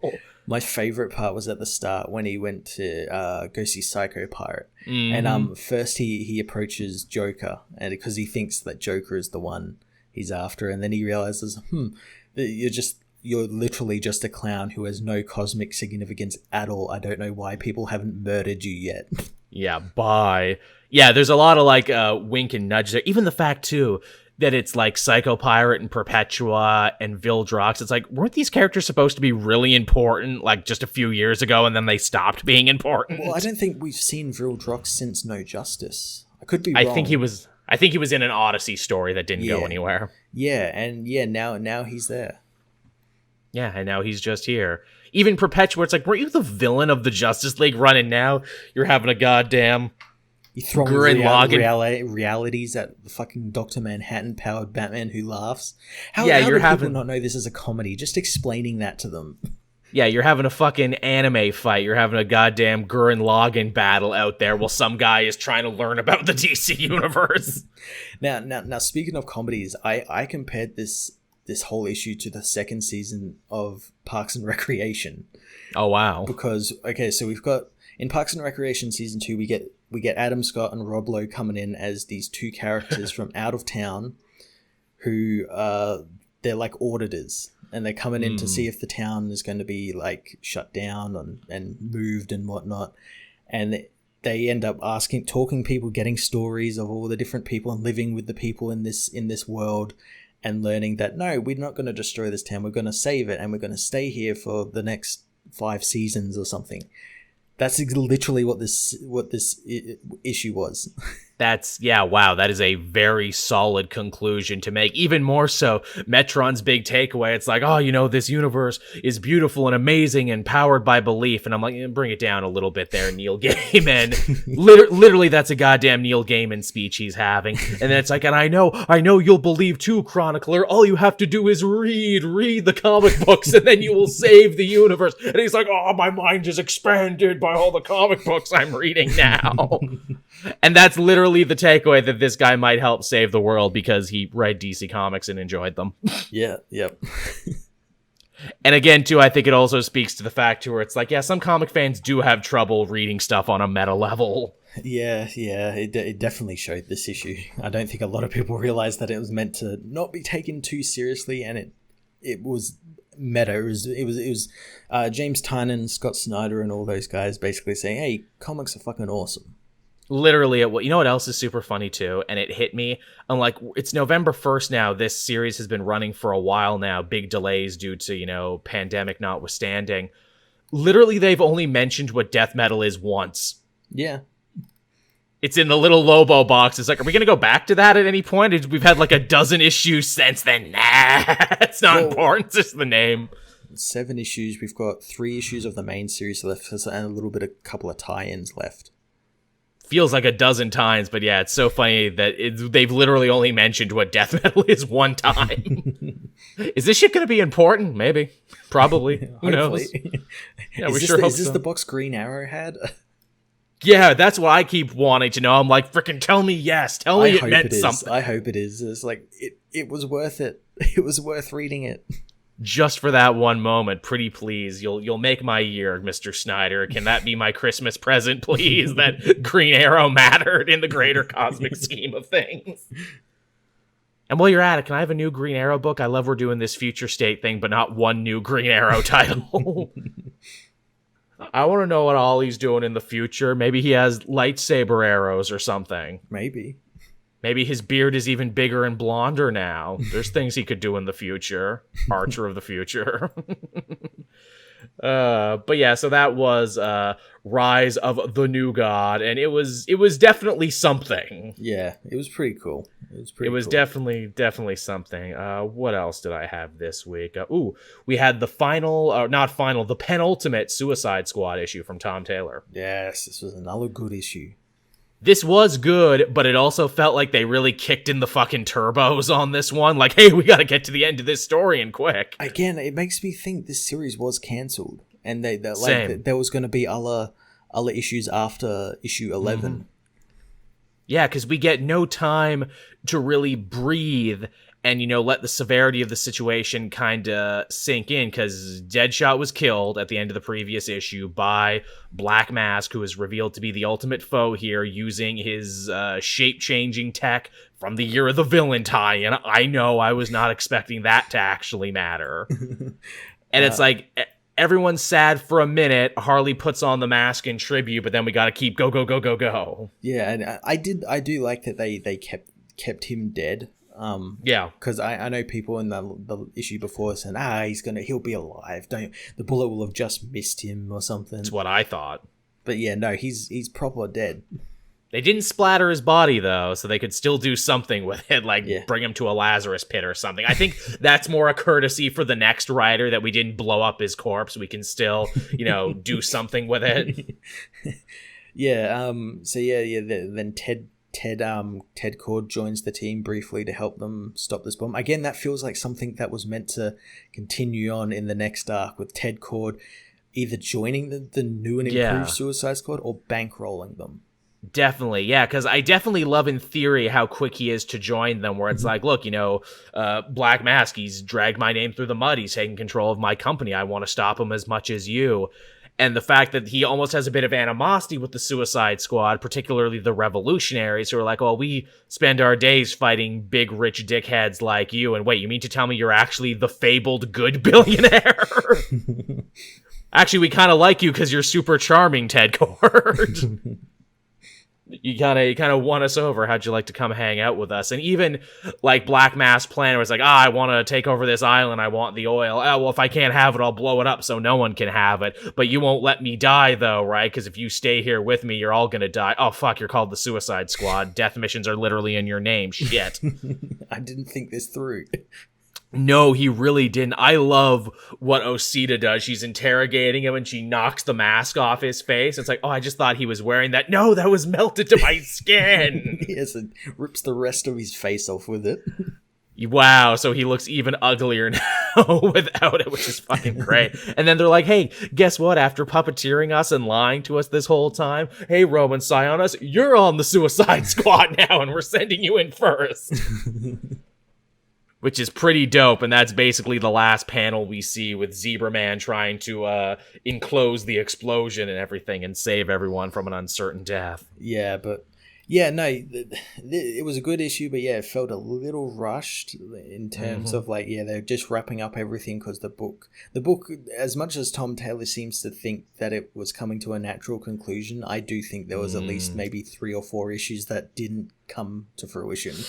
Yeah, like last issue, I definitely felt that way. This issue, no, I disagree and do think that this was canceled before its time. And maybe it's out of his control. Maybe they're like, no, we need to end this book now because we want a team that looks like the movie. That's what it's going to be. We're going to get a team with like Harley again back on. Again, that team doesn't have Deadshot on it. Deadshot, yeah, which is probably why they allowed him to kill him. Yep. Which, man, that just perfectly, personifies to me everything that's wrong with comic book publishing. Here we have an amazing story from a great writer that everyone is loving and everyone is talking about and everyone is saying the best run on this book in forever. Yeah, but we're going to end it, though, because we need multimedia connection to the movie, though. The book was consistently in, like, the top 10 or top 5, like, sellers whenever it was on sale. Yeah, which does not happen much with Suicide Squad, so they should have been happy about that, but in classic comic company, media company greed, yeah, but imagine how much more we could make, though. Yeah. Just very lame. I know Taylor has said in interviews where it's like, okay, this might be the end of my Suicide Squad, but my Suicide Squad book, but it's not the end of the Revolutionaries. Maybe he's talking about the fact that he continues to write Wink in the Airy over in his zombie book. Mm-hmm. Or maybe, and this is my pipe dream right here, Suicide Squad is done, but maybe a little while later we'll get a Revolutionaries book that is just a continuation. I mean, that's what I'd like to happen. This book just, like, with the exact same team it's got now, maybe just, like, without Harley, just becomes the Revolutionaries. Yeah, because they've done a great job setting them up. And in fact, some characters like Deadly Six and everything never even got like origins or focuses or anything. There's still like so much potential for this thing to go. Again, I think the Air and all that kind of got like origins and stuff because they ended up being popular. Yes, and because they were important to the arc. Yeah, whereas like characters like Deadly Six didn't because they're not, which doesn't make any sense because Deadly Six is an interesting character. He controls the 7 deadly sins. Yeah, all minus lust, because apparently he can't kill you with lust, where I'm like, then you're not being creative enough, dude. Oh no, he jacked himself to death. How horrible. Yeah, Chaos Kitten, there's another one we didn't get to learn anything about. She looked fun. Thessaline we got to learn about a little bit because of the Australia connection. Mm-hmm. Osita too, because they all had a bone to pick with the Suicide Squad. Yeah, well, we learned a little bit about her. We learned a little bit about Finn, not a lot. Yeah, Only that his brother died and that he killed King Shark over it. Yeah. Which means hopefully we can get, the Ron Funches version of King Shark when he comes back. Hey everyone, it's me, the fun King Shark. That other King Shark was my dad. Yeah, really, there you go. He was a dick. Now it's just me, the fun one, who wears sweater vests. This book is great. It sucks it's coming to an end. I hope it sticks the landing in a satisfying way. Yeah, I have a feeling it will, but yeah, this issue is a bit rushed. Yeah, a little bit. I got, how many more do I got? I got 1, 2, I got 3 more, Matt. Cool, what do you got? Okay, I will briefly talk about Spider-Man, issue 51, the continuation of Last Remains. Mm-hmm. I like this issue. I liked this one, too, because it goes into some very interesting directions and has a ton of fucking callbacks to other big Spider-Man stories. Oh, yeah. So, yeah, Spider-Man is going to Doctor Strange for help with fighting Kindred and all the other spider people who are now possessed by demons. And, in fact, Kindred can speak through them, which I thought was interesting. Yeah, he like, possesses them. He also straight up mentions this issue. Oh, yeah, Spider-Man, I guess in the 2 years this story has been running, we've never actually met face-to-face. I've met you in your nightmares. I've talked through people at you, but we haven't actually met face-to-face. Yeah, and I don't know if by the end of the issue they're actually meeting face-to-face. I think that's still a dreamscape. They seek to imply it. But, Doctor Strange actually has a genius idea, and that is, hey, man, if Madam Web was taken captive by these guys and possessed, that means they can use the Web of Life to find you anywhere in the world. But, we can backtrace it with the magic police and we can use it to find wherever Kindred is the same way. And in fact, hey, I have the Hand of Vishanti, which is a artifact from the JMS run that you use to access the astral plane once upon a time. How about we do that again, bro? And Spider-Man's all for it. He is, until something kind of amazing happens. It kind of backfires and doesn't work, and Strange asks a very interesting question where he's like, hey, Peter, did you make any deals or bargains with it? You know what? Get the fuck out of my house. So, basically doing a straight up, probably the most direct reference to One More Day, One More Time that I think we've ever gotten in the main Spider-Man book. Yeah, and I imagine the story's just going to be full of them now. I mean, it really definitely has to be. And Spider-Man's like, okay, you know what? I figured this might happen. So I was sure to talk to Black Cat first. So she stole the hand for me. And I'm going to enter the astral realm, even if he didn't want me to. And it's a weird, twisted place filled with fucked up signs and everything. And, references to Mary Jane and Uncle Ben and everything else. You know what I really enjoyed about this part? When he goes in, so before he goes into the astral plane, the art is all very clear and like, how can I explain it? Like it's modern. And then when he goes into the astral plane, the pages get like a film grain noise to it that you would find on old trade paperbacks when they used to print them on paper and not that glossy matte paper. And again, it's very trippy 60s. Again, it's referenced to his mind. His mind is stuck in the past, not letting go with these people, because there's like billboards to like all the people he's lost in his life, Uncle Ben, everything he's done wrong. Yeah, and he can't let that go, and that's kind of like the whole deal of what Kindred is doing.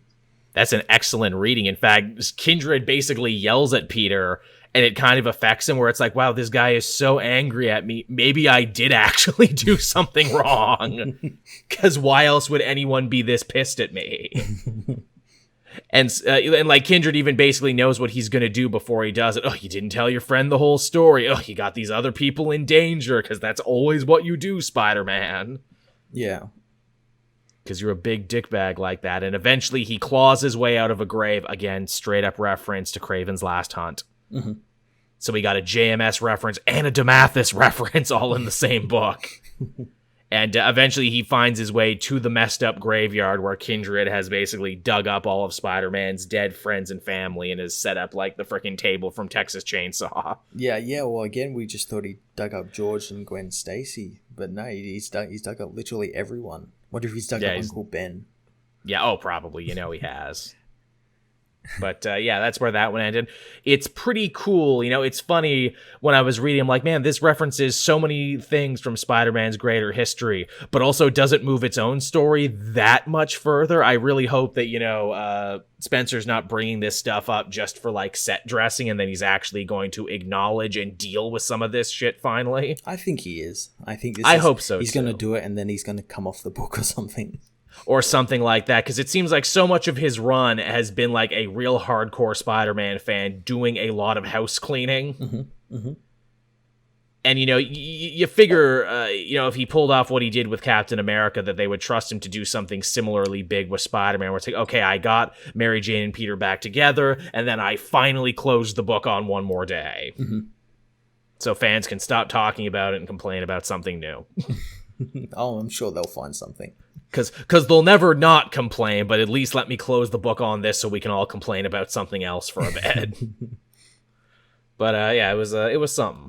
Yeah, it was pretty damn good, and I'm looking forward to that next issue because we've got this coming week we've got another tie-in. Yes, I did not read the first tie-in yet, but I know it focused a lot on Norman and everything, which I definitely want to check that out. Yeah, well, it focused on Norman because it was like him dealing with the fact that he knows Kindred is his son. It dealt as well with like the Spider-Man family attacking him, which we kind of need to go back to. But I'm guessing that's what the tie-ins are doing, because that's set before he goes to visit Doctor Strange and all of that. And in that tie-in, Peter gets he gets bitten by a bunch of spiders because spiders don't care about his totem, and he gets infected with the venom and everything. And it seeks to imply that he starts to like trip out and whatnot. Yeah, but that's never referenced in these issues. No, maybe that'll just be a side runner in the point ones. Yeah, this is all a dream. Ooh, man, could you imagine if they did that it was all a dream? Yeah. I mean, I wouldn't put it past them. So I had two other ones. I'm sure you read this one too. Detective Comics 1029. I did. With the introduction of a new villain called the Mirror. Not to be confused with Mirror, the first villain that Batgirl fought in the New 52, even though they look almost the goddamn same. Or the Underbroker, who looks exactly the same. Who looks very similar to that. Holy shit. Batman writers, come on, guys. Get your head in the game. But yeah, this guy is, stoking the fires that new mayoral candidate Nakano is doing. No more masks in Gotham, no more Batmans, no more Joker wars. Mm-hmm, mm-hmm. And we're gonna get him. We're gonna force him to unmask. Also, don't ask me why I'm wearing a mask. It's a mirror because it's you. You're all important. I do love his fucking cult leader reasoning on that. It's pretty great. Yeah, hey, if you're wearing a mask so much, why are you wearing one? Don't ask me. We also get to see more adventures in the life of Batman on a budget. Yeah, I love that he's like living in this like little house, and he has that great moment where he's like putting all these his pictures up on the walls and everything, and then he just gets bored.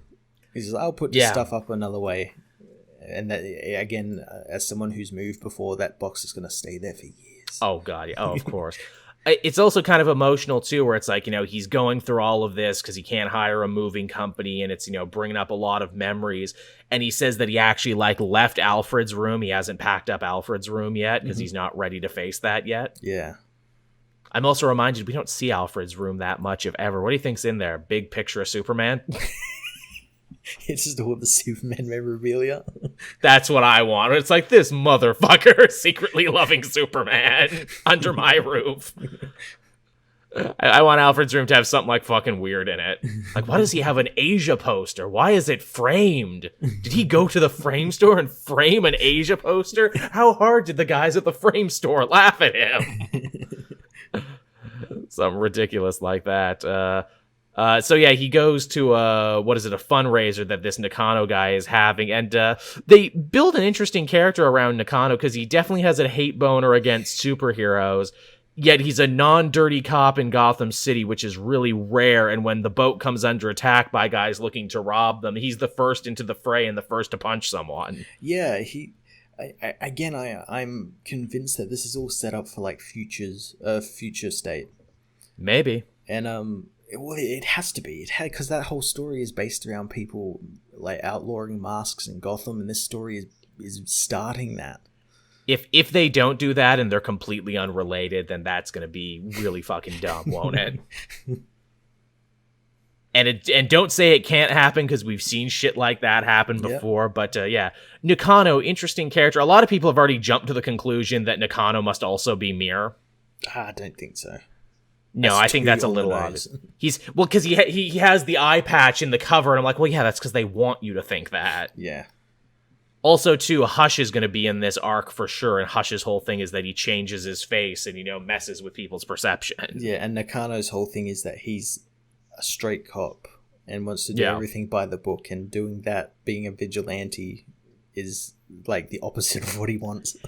It will be interesting, though, if Batman uses the same reasoning as fans and being like, oh, well, this guy's running for mayor and this guy also hates mass, so surely they must be the same person. I would actually like that, because I think Tomasi could do something cool where Batman does that and then realizes he's wrong, and then maybe he starts to wonder, like, oh, yeah, maybe I am, like, part of the problem.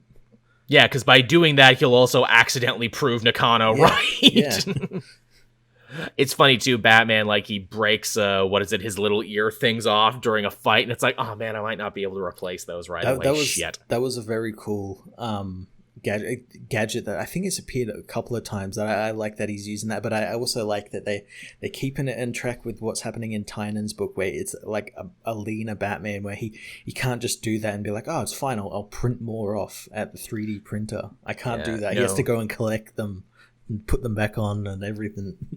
One guy in my comment section said, oh, I'm already sick of Batman on a budget. I'm like, A, it just started. B, it's Batman on a budget compared to a rich guy. He still has like a fancy prime real estate townhouse and a bunch of other stuff. It's just he can't blow up multiple Batmobiles or get like a satellite laser. Yeah. Again, it's great. I love it. It's a simple change, and also probably more in line with that new Batman movie, too, earlier on in his career. So no more Iron Man vision, no more Bat robots, that sort of thing. But yeah, I thought this one was pretty slick, and the big finale at the end of it is, ooh, someone stole the black case book from Batman's study, and oh, the only other person who knew about it was Robin. Yeah, we see Robin in a new costume, much kind of similar to like a League of Shadows costume, which maybe gives you a hint of like his headspace at the moment. Quite possibly. Nice callback too that he stole the black case book, because obviously Damian Wayne was invented by Grant Morrison, and so was the black case book. Yep. So that's a fun little callback that he would be the one to take it, and also too hopefully part of Tomasi rehabbing all the harm that's been done to Damian as a character over the last couple years. Maybe you're right, Matt. Maybe he literally got alien brain parasites, and he's reading about the time Batman fought alien brain parasites in the 60s. Yeah, maybe he breathed in some of those microscopic stars from the last Justice League issue. Oh, yeah, there you go. That's his problem, so he's got to try and figure that shit out. But yeah, it's cool to have Damian back, and I'm excited to have him in a story arc again. In fact, I hope he sticks around. We haven't had an actual Batman and Robin book for like the longest time. Yeah, well, Tomasi says he's only written detective up until issue 1033, and next issue is issue 130. So, now you think they'll be shaking him off the book? Well, I mean, everything's going to be shaken up in January. I think by that time we're around January, and that's when Dark Detective starts. Right. But yeah, this was solid. I enjoy it. Again, the last couple detective arcs have been a little hit or miss, but I quite enjoy this one. Yeah, no, I just enjoy that they live up to the name Detective. Yeah, most definitely. People seem to forget that with Batman. There's way more detective stuff going on in this one, and I really like that about it. Yeah. Like a good mystery. Last book I read this week, and I'll be very quick about this one, was Immortal Hulk 39. I haven't read this one. Real solid. I won't spoil it. I'll just say that this one actually kind of steps back in time a little bit and actually adds a lot of much needed context to what's been happening between the leader, Brian Banner, and the one below all. Yeah. Yeah, because it was kind of hard to tell there. It's like, well, wait, who did what? Because he was fighting Brian Banner in the beginning, but he was really only being used by the one below all, but also the leader was there in the background, and he was the real villain of the story. They put that into proper context and actually say who did what. Okay. And it's actually quite enjoyable and a little sad, too, because, you have, the Devil Hulk basically beating on Brian Banner, and the big guy Hulk steps on in because he doesn't want his father to be murdered again. And it's like, oh, that's so fucking sad. And, like, Brian really friggin' peppers Bruce and, twists the knife into him there by saying, oh, you hated me, son, for so many years for being an alcoholic and a narcissist and beating up you and your mother. But hey, look how much better you didn't do than me. Betty fucking hates you and can't even look at you and left. And that just makes him freak the fuck out, and Banner, like, screams and tries to hit his dad, and it's, like, really fucking good. It's really sad, actually. It's a very sad issue. Yeah, that does sound very sad. It's literally just Banner fighting his demons in his mind for a thing there, and then you pull back, and it's like, oh, yeah, Alpha Flight actually took his corpse, and they're, like, shocking him right now and not letting him leave, so he's literally getting screwed both in his mind and outside. How many issues does that have left? That's finishing up soon, isn't it? Yes, I want to say it ends at 50. Yeah, I think it does. So we're definitely heading into the home stretch of that book for sure. Nice.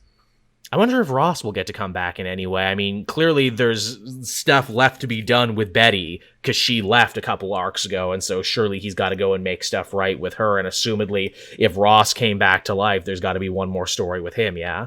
Yeah, I have to imagine.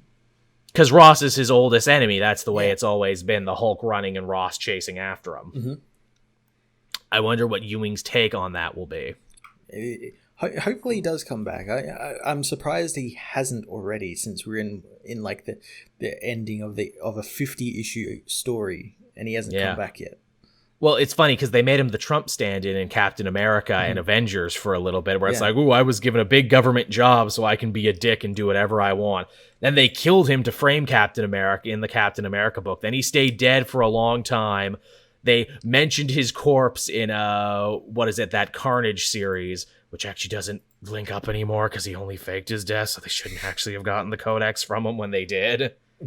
Although maybe he did actually die, and that's the point, because of the Green Door he got to come back to. Yeah. Maybe that's the story they'll eventually tell and be like, no, Donny Cates didn't fuck up. We had actually planned this. I think that's where they're going to be going with it. Yeah. But yeah, that was a solid one. I like that. I won't spoil anything else from you because there's like 2 or 3 other things that you should really see for yourself because they're pretty great. Cool. All right. Did you have anything else? I did. I had Superman Man of Tomorrow issue 18. Oh yeah, the digital book, which is still going. It is. It's coming out, I think, every 2 weeks now. Well, that's cool. I'm glad it didn't go away. Yeah, this issue was really fun. This issue saw Superman go up against the old Justice League villain, the Key. Ooh, I like the Key. Good design. Yeah, he looks even creepier here. He's got like the long... He kind of looks like Malekith a little bit. He's like covered in keys and everything. That does sound cool. So yeah, what the villain does is he actually ends up breaking into the Fortress of Solitude and reprogramming it. So like when Superman comes to like heal after a battle in the Sunray room, he finds that the systems have been turned against him. And the systems immediately take his powers with gold kryptonite, so it's a powerless Superman having to fight his way through the fortress to get to a special reset node that'll reset the system. But it's actually quite cool because he ends up like going into his mother's safe house, which he's able to get into because it's all analog and opened with normal keys because his mother can't remember the code. Oh, old people. In there he has like a weapons locker, so he gets like a Batman utility belt. I think he gets Magog's staff, Nice. And like all these like weapons and stuff, like his own sword and everything, which he used on Apocalypse and all that. Wicked. And he goes through like, it's just like an adventure through the fortress, and you get to see all the different biomes. There's like a biome that's like ruled by like a chieftain, which Superman has to give his sword to as a gift to pass through his territory. And I like that he didn't have the sword to fight. No, I gave it as a gift. yeah, he ends up teaming up with his alien flying shark Casey. That helps to get him closer to the. You tweeted about this, his pet shark. Into the forest, where he then teams up with his alien bird Vinny to again fight the key and stop the key and everything. And yeah, it's just him having to do everything without his powers, and he does it all. That's that good old fashioned comic book weirdness I love so much. Yeah, it's a great issue, great one-off. Sounds very good Golden Age Superman is what that sounds like. Yeah. Sweet, right on. Did you have anything else? Nope. All right, so again, ending on a nice feel-good note there. So again, thank you everyone for coming and joining us here on this Sunday night. We always very much appreciate it. We had quite a few people in the chat there for a while, and we had at least 2 new subscriptions, so that's pretty good. Yeah, that was great. Thanks everyone. And we almost got to 2 hours. We almost did. Again, it's always on the nights we say we don't have enough to talk about that we push 2 hours. As always, if you want to support the show, you can become a patron at any time. You can become a patron for as little as $1 a month. You'll be able to get to listen to the audio versions of these early and ad-free, and the video versions when we can, as well as whatever else we're working on. I know it's so hard for me to come up with new Patreonable content. Maybe you guys should tell me what you want to see for Patreon, and maybe I can try and put that together for you. I might do Gunplas. I might do that. That might be fun. Would you like that? I'll film myself doing that for multiple hours. Yeah, again, I've thought about doing that, thought about building one on stream, but then again, yeah, it just takes so long to build them, and you're balancing like a chat plus like recording plus making a model plus looking at instructions. A little hard to do. Yeah. Again, too, if you are Canadian and you buy stuff off Amazon, be sure to use my link down in the description. I always try and put something good there, like a cool omnibus or a book from the show that we really enjoy. Anything you buy from there certainly helps, especially as we enter the holiday season. Man, I really miss my old link we used to have from Book Depository before they changed that. It didn't pay off all the time, but it paid off a little bit before they changed it. So now I'm trying to do the Amazon thing. So yeah, we'll start winding this show down. Thank you so much, everyone. Matt, anything else to promote? Anything else to talk about? No. Well, I'm hoping this week, because I'm starting to wind down and stuff at work and college and everything. I'm hoping I'm going to do a lot of streaming the end of this week. Nice. Before next week, before big PlayStation 5 comes out. Yeah, lucky you. I gotta try and do some more streaming too. I swear, I got this weird streaming anxiety now, and it's not helped by the fact that I'm sleeping so much more during the day now, like most people, because it's like, fuck it, I'll stay up till 5, I'll do whatever, I'll sleep until 2, then I'll rush and try and get as much work done as I can. But man, I really gotta try and get over that. I feel like I'm not alone in that, and a lot of people are living like that now. Absolutely. I'll try and fix my shit, everyone. I promise. I'll try and get that together. Because yeah, I have this whole rig here for the whole point of streaming, and I could even do something fun that's not video game related. I think we all thought we'd be playing Cyberpunk by now. Yeah. Well, I'm not playing that until December, if it comes out in December. If even, yeah. I took the money I would have spent on that, and instead of giving Ubisoft money, I actually got the remasters there of No More Heroes, so I've been playing those on the Switch. Oh yeah, I got the first one, but I got the first one, and I got Watch Dogs Legion. Nice. See, I'm probably going to play Watch Dogs at some point. I would stream No More Heroes, Jane. I don't have a capture card for it. I know there's like some Frankensteining shit you can do for it. And also, here's the thing about No More Heroes 1. Boy, it's a fun game during like the whole action scenes and everything, but it's also like a Wii mini game collection too, where you got to get money. It's a little, which again, it's like, it's a game that came out on the Wii though. So it's like, I can't hold that against it. Yeah, and it explains like certain mechanics, like shaking the beam saber to charge it up and everything's like, you'd have the Wii remote to do that and whatnot. It's funny, they did a PS3 version of it, and everyone was like, oh, is that the version they're going to put? No, but they actually did like a more higher quality version of it that I don't think we'll ever see now because it lives on the PS3. Yeah. still nice to go back and play them because those were, that was the one series of games I was a little jealous of when I didn't own a Nintendo console. I'm like, oh, those look fun. Yeah, they're great. Yeah, they're lots of fun. They're very silly, and they got that real pseudo sense of humor to them. Yeah.